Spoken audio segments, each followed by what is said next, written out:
Welcome back to the next module. Today we are going to study an entirely different topic, that is definite integrals. Definite integrals, the earlier integrals that we had studied were indefinite integral because they were generally for any function. But here the definite integrals will be extending from one initial point to another final point, right?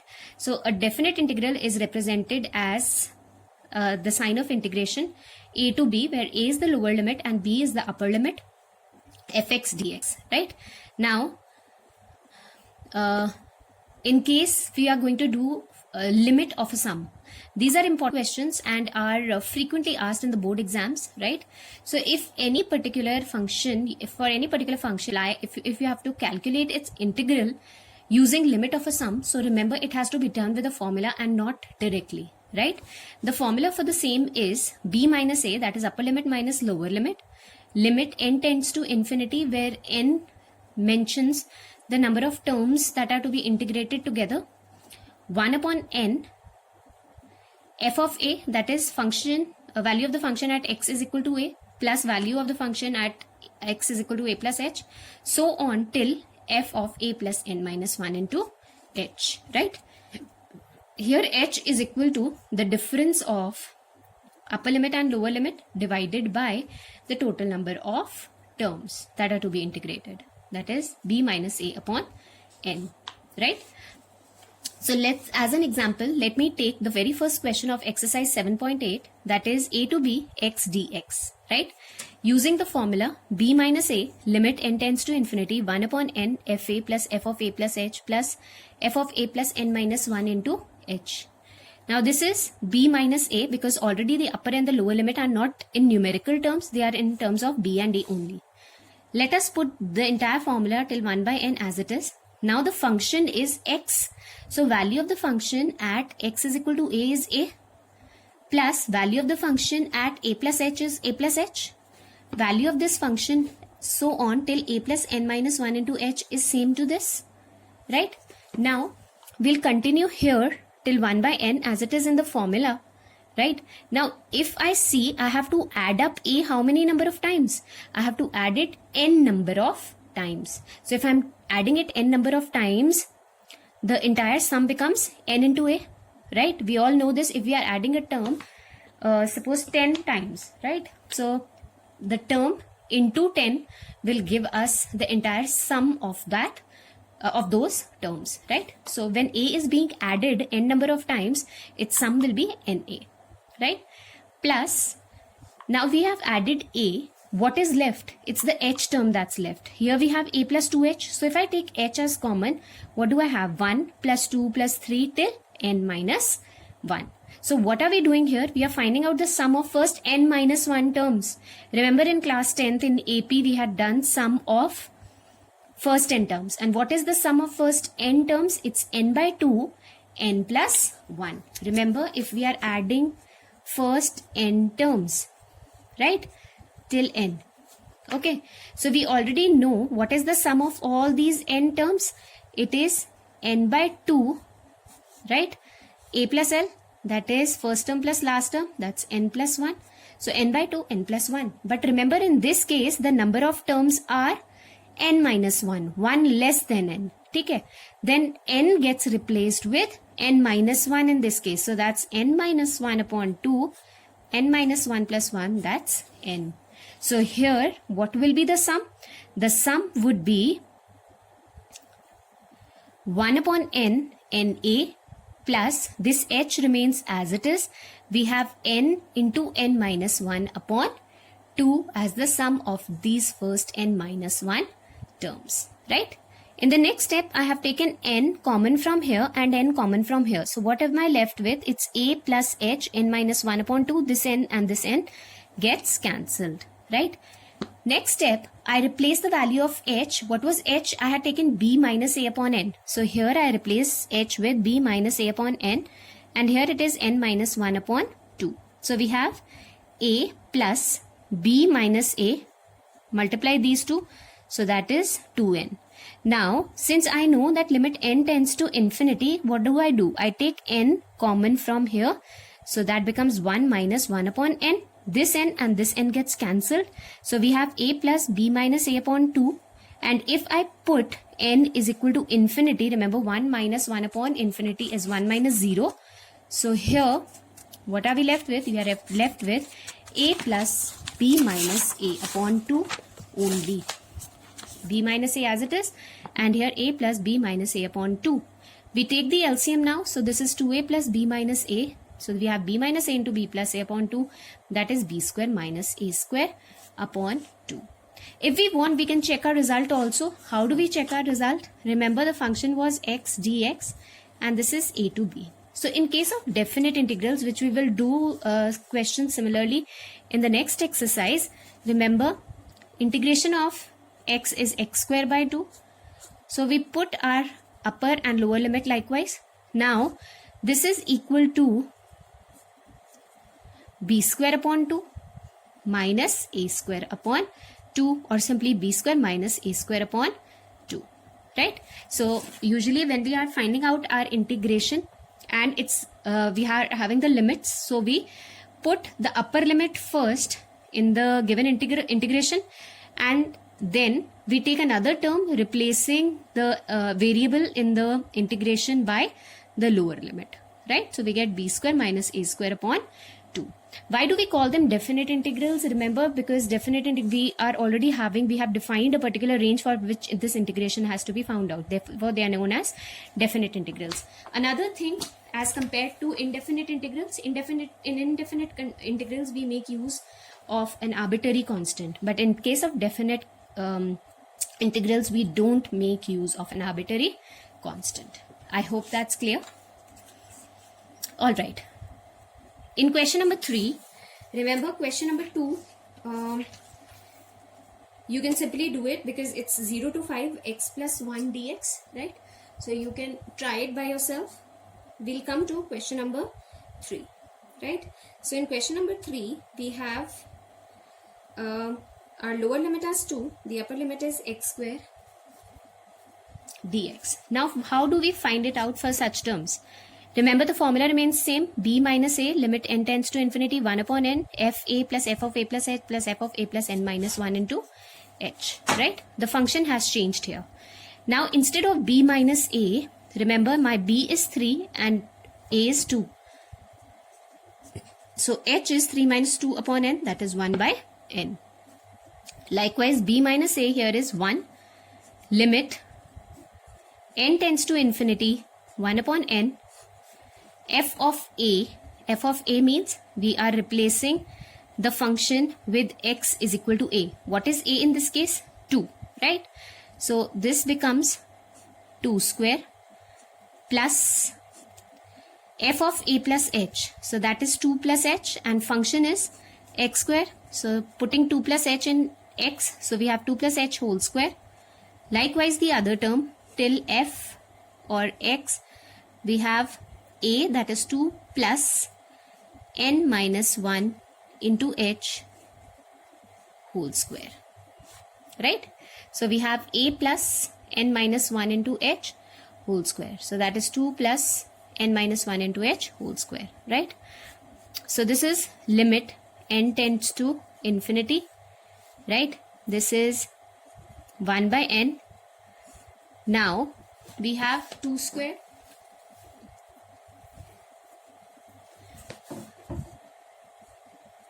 plus 2 plus h whole square. So this is 4 plus h square plus 4h. Likewise, we have, let's say if we had another term here, so that would have been 2 plus,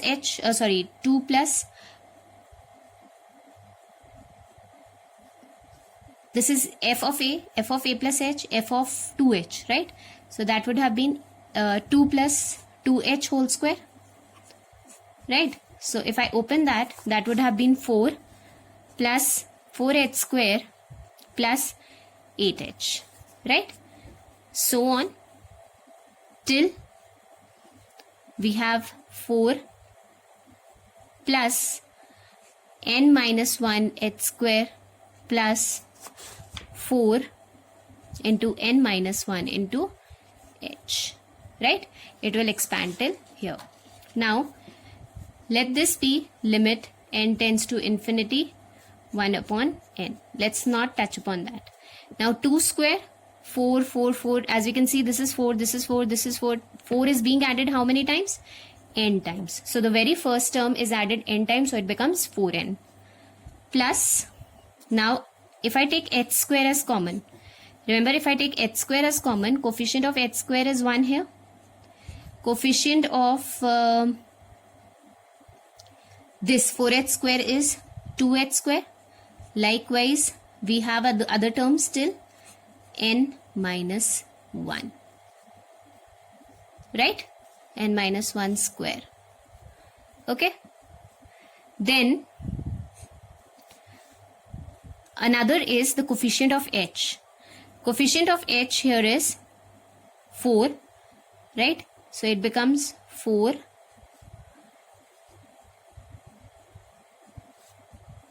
Or if I take 4h as common, this becomes 1 plus 2 till what? Till n minus 1. Right?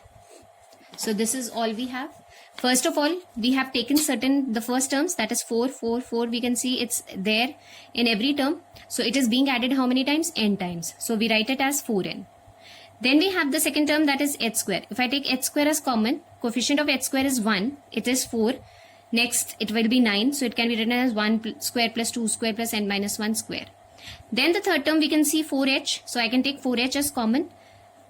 So it will be 1 plus 2 plus n minus 1. Right? Now, its limit n tends to infinity 1 upon n. This is 4n plus h square. Now remember, this is sum of square of first n minus 1 terms. Right? You must have done some formulas, that is, I'm writing it here. Sum of n terms is n by 2, n plus 1. Sum of square of n terms is n by 6, n plus 1 into 2n plus 1. These were the formulas that we have already done, I think, in class 11th also. On junior classes also you must have done these formulas. So this is sum of square of first n terms. But since I am talking about first n minus 1 terms, so remember this formula becomes n by 6, n minus 1, 2n minus 1. Right? And likewise, this will become n minus 1, n into n minus 1 upon 2 for sum of first n terms. Right? So we have 4n plus h square. Now instead of sum of first n, sum of square of first n minus 1 terms is n by 6, n minus 1, 2n minus 1. I'll use this formula over here. Likewise, taking 4h as common, sum of first n minus 1 terms is n by 2, n minus 1. Is that clear? Right? Now what I can take n common from here, and here. So if I am taking it common, let it be limit n tends to infinity 1 by n into n. So this becomes 4 plus h square upon 6 n minus 1 into 2n minus 1 plus 4h. This is 2 2s, so this becomes 2h n minus 1. Right? This n and this n gets cancelled.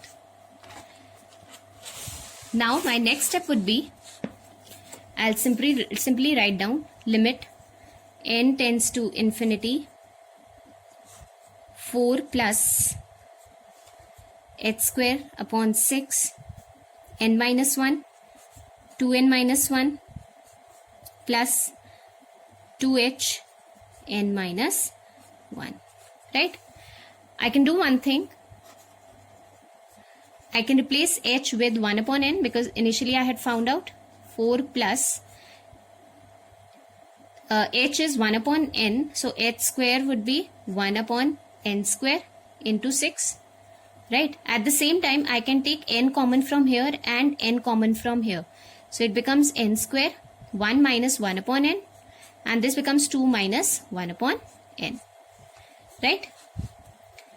Plus 2, replacing it with 1 by n, so that's n, and taking n common, so this becomes 1 minus 1 upon n, right? Now this n square gets cancelled, this n and this n gets cancelled. Now I can apply the limit. So what answer would I get? 4 plus 1 by 6. Remember, this is 1 minus 1 by infinity, that's 1, and this will be 2 plus 2 into, this is 1 minus 0, that's 1. So we have 4 plus 1 by 3 plus 2. So we have 6 plus 1 by 3, or that's simply 19 by 3, right? If we want, we can simply check our answers, right? How can we check our answer? As I told you, I have x square dx, so I can apply the integration. It's x cubed by 3. It starts from 2 to 3, so this will be 27 upon 3 minus 8 upon 3, and 27 minus 8 is 19 upon 3. So that gives us a correct answer, right? I hope that's clear, students. With this, we move on to our next question. See, this is the mix of question we have just done and the very first question that we had done, where we had found out for a single function, right? What if we have a mix of two functions? For example, if we have x square minus x dx, how we are going to find it out? Remember, I can find it as, if I take I1 equal to 1 upon 4 x square and I2 as x, and this is 1 to 4 dx. If I find out limit of sum of both and then I find out I, that is I1 minus I2, remember, I can easily find it out, right? So again, let I1 be 1 upon 4 x square dx, right? So this will be b, write the formula, b minus a, limit n tends to infinity 1 upon n, f of a plus h plus till f of a plus n minus 1 into h, right? So simply let's put the values. B minus a, remember h is b minus a, so that's 4 minus 1, 3 upon n, right? So instead of b minus a, I can simply write 3. So b minus a can be written as 3, limit n tends to infinity 1 upon n. We have f of a, so our function was, remember, x square, and a is equal to 1 here, right? So we have f of 1 plus f of 1 plus h till f of 1 plus n minus 1 into h, right? Now we will be replacing our values. So we have 3, limit n tends to infinity 1 by n, right? And this becomes 1 square plus, this becomes 1 plus h whole square plus 1 plus n minus 1 into h whole square, right? So we have 3, limit n tends to infinity 1 by n. So we'll add 1 square plus, this is 1 plus 2h plus h square. This is 1 plus 2 n minus 1 into h plus n minus 1 square h square, right? So this is all about it. Now limit, this is 3, limit n tends to infinity 1 upon n. Now we are adding 1 how many times? N times, so that becomes, the sum is n plus I can take 2h as common, right? So if I take 2h as common, I get 1 plus next term might be 2 till n minus 1, right? And if I take h square as common, remember this will be 1 square. Then my next term would be 1 plus 2h, so that will be 2 square till n minus 1 whole square, right? Now again we will apply those formulas. 3, limit n tends to infinity, 1 upon n. So this is n plus 2h, right? Sum of first n minus 1 terms is n minus 1 into n upon 2 plus h square. Sum of square of first n minus 1 terms is n by 6, n minus 1, 2n minus 1, right? Likewise, I can apply the same formula. 3, limit n tends to infinity, 1 by n. This is, if I take n as common, I get 1 plus 2h n minus 1 upon 2 plus h square n minus 1 into 2n minus 1, right? Instead of n, this n and this n gets cancelled. Instead of h, I can put 3 by n. So 1 plus this 2 and 2 gets cancelled. We have 3 by n. Remember, I can take n as common from here. So it's 1 minus 1 by n plus I have h square, that is 9 by n square. And I can take n common from here and n common from here. So that becomes n square. 1 minus 1 by n, and this is 2 minus 1 by n. So applying n tends to infinity limit. So we have n and n gets cancelled. This and this gets cancelled. We have 1 plus 3 plus 9 into 1 into 2, right? So this is, remember, this is 3. 2 9s are 18, 19, 20, 21, 22. So that is 66, right? So we get 66 as our answer here, right? N square upon 2, sorry, n square for x square.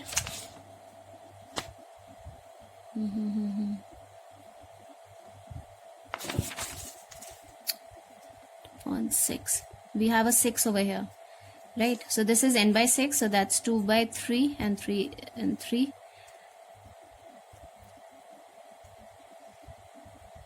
So that's 3 plus 3, 6 and 7. That's 21, right? I can check my answer. X square dx, so that's x cubed by 3, and 1 to 4, so that's 4 4s are 16. 64 upon 3 minus 1 by 3, so that's 63 upon 3. That's correct, right? And again, if I have to calculate for x dx, remember the formula that came out to be for the same was, this is let's say 1 to 4 x dx. We can simply apply the formula, right? So that is b minus a, so that's 3, limit n tends to infinity, 1 by n, f of a plus h. So f of a, so that's f of 1 plus f of 1 plus h plus f of 1 plus minus 1 and h, right? So we have 3, limit n tends to infinity, 1 by n. Remember, f of a is, since the function was x dx, so this will be 1 plus 1 plus h till 1 plus n minus 1 into h. So we have 3, limit n tends to infinity, 1 upon n. 1 is being added n times, so that becomes n.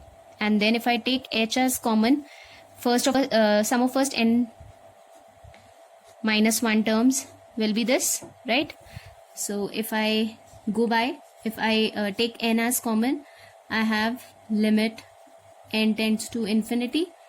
This is, if I'm solving it directly, 1 by n and n common, so that will be 1 plus, instead of h I can have 3 by n into 1 by 2, n as common, 1 minus 1 by n, right?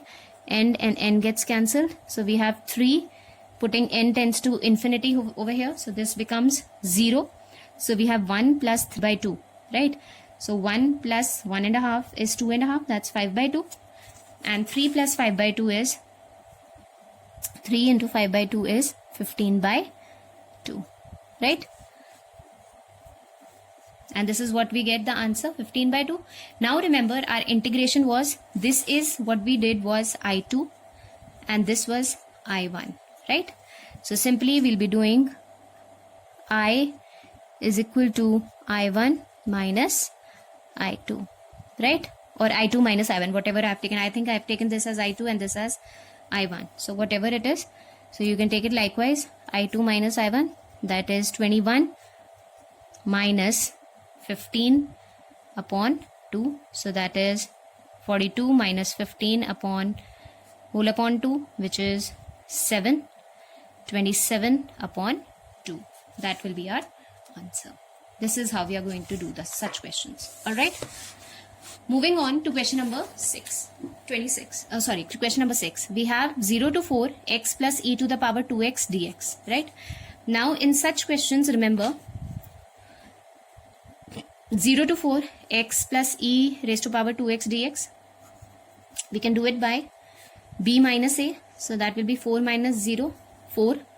Limit n tends to infinity, 1 upon n, f of a, right, f of 0 plus f of 0 plus h till f of 0 plus n minus 1 into h, right?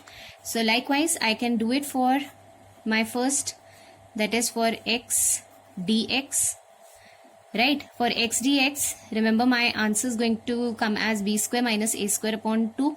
So if I do it, right, if I apply the same way as I've been doing it earlier, you have to do the same way as we have followed the method for limit of sum, and I calculate this as, remember,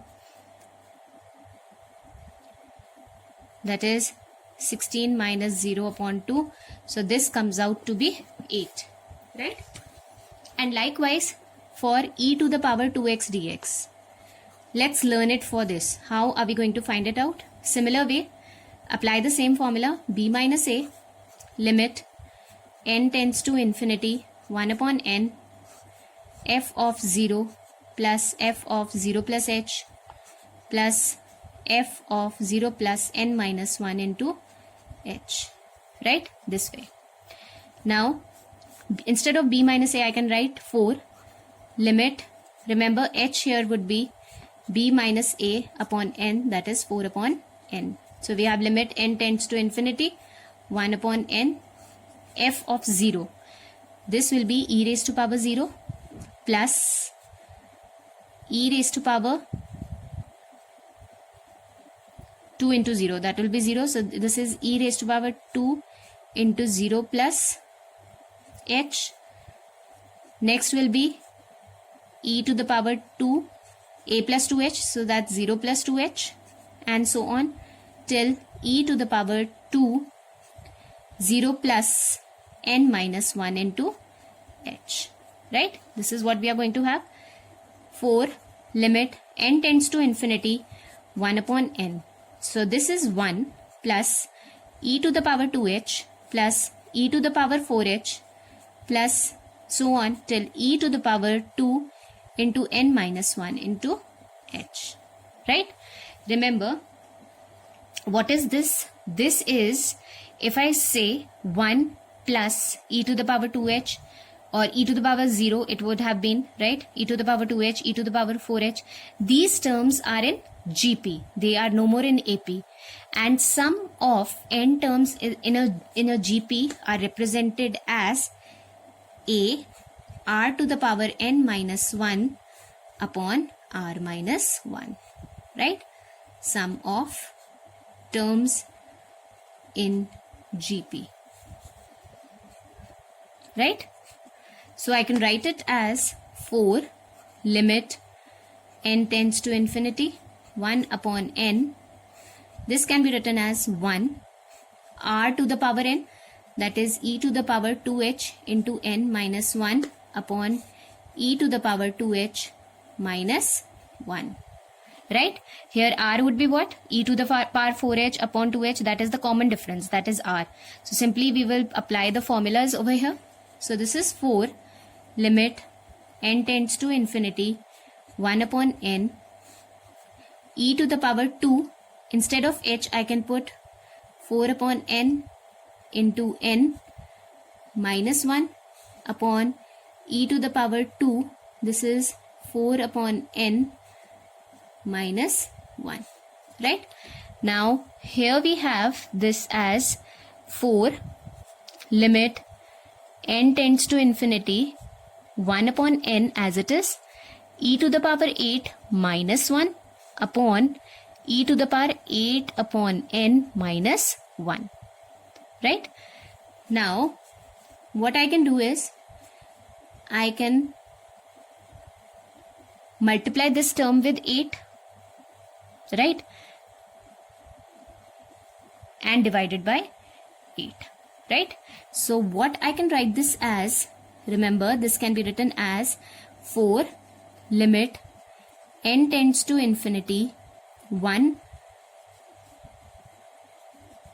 let this be e to the power 8 minus 1 upon e to the power 8 by n minus 1 upon, if I bring this here in the denominator, remember this can be written as 8 upon n. This particular term can be written as 8 upon n, and this already is 1 by 8. This 1 by 8, let it be here, right? Now limit n tends to infinity, e to the power h minus 1 upon h is equal to 1. So we have 4, take this 8 over there, so it's 1 by 2 e to the power 8 minus 1 as my answer for this. Remember, we had integration of this as 8 and integration of this is 1 by 2 e to the power 8 minus 1. So remember, I can write this as, if I take this as my I1 and this my I2, right? So I can be written as I1 minus I2, right? Sorry, I1 plus I2, because it is x plus e to the power 2x. So I1 is 8 and I2 is 1 by 2 e to the power 8 minus 1 by 2, right? So 8 minus 1 by 2 can be written as 15 upon 2 plus 1 by 2 e to the power 8, which is my final answer. Right? Similarly, the question 5, in which you have to find out the limit of sum for e raised to power x dx, you can do it similarly as e raised to power 2x, which has been taught to you, right? And calculate the answer using sum of GP. This is all about this exercise. Until we meet next in the next module. Thank you.